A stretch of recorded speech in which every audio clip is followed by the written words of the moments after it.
Question of the Week from the Naked Scientists. Hello and welcome to Question of the Week. My name's Emma Sackville, and this week I've been getting all spaced out trying to answer this question from Jeff.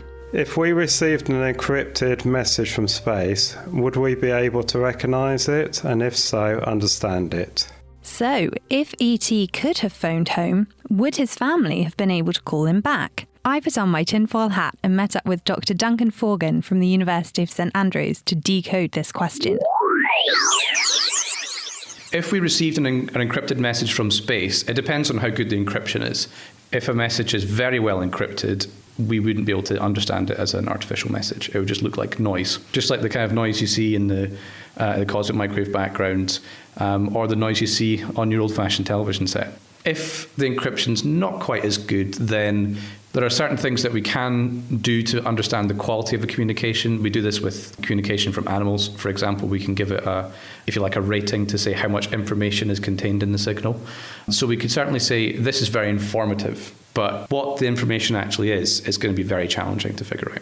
Have we ever had anything similar in the past that could have been a message that people were excited about? The one that everyone remembers is what's called the WOW signal, which came in, I think, the early 70s, and it was a very strong narrowband transmission being sent to the Earth. We think now that it was a natural signal. It was actually something bouncing off something else. But that signal had no information in it. It was just a pulse. But then even if the signal's just a pulse, that still tells you something, because, a single pulse is basically hello. Ooh, that could be interesting. Okay, ultimate question. If we got a message and if we could understand it, do you think we should respond to it?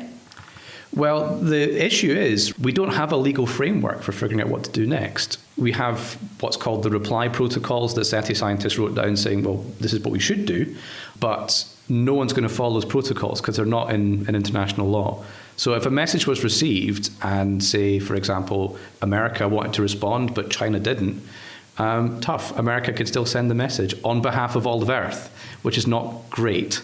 My personal opinion is that we shouldn't send any replies because, speaking as a human being, I'm not particularly impressed with how well human civilization copes with its responsibilities as a steward of the Earth. A little bit of time maybe before we become more respectable as a galactic civilization. That was Dr. Duncan Forgan from the University of St Andrews. Next time we'll be sinking our teeth into Sol's question. What role does cooking food play in digestion? I'm feeling hungry already. If you think you know the answer, then you can tweet us at Naked Scientists, find us on Facebook, or get involved in our online forum, nakedscientists.com/forum. My name's Emma Sackville, and this has been Question of the Week. Question of the Week is part of the Naked Scientists podcast and supported by the Wellcome Trust and UK Fast. Look us up online at nakedscientists.com.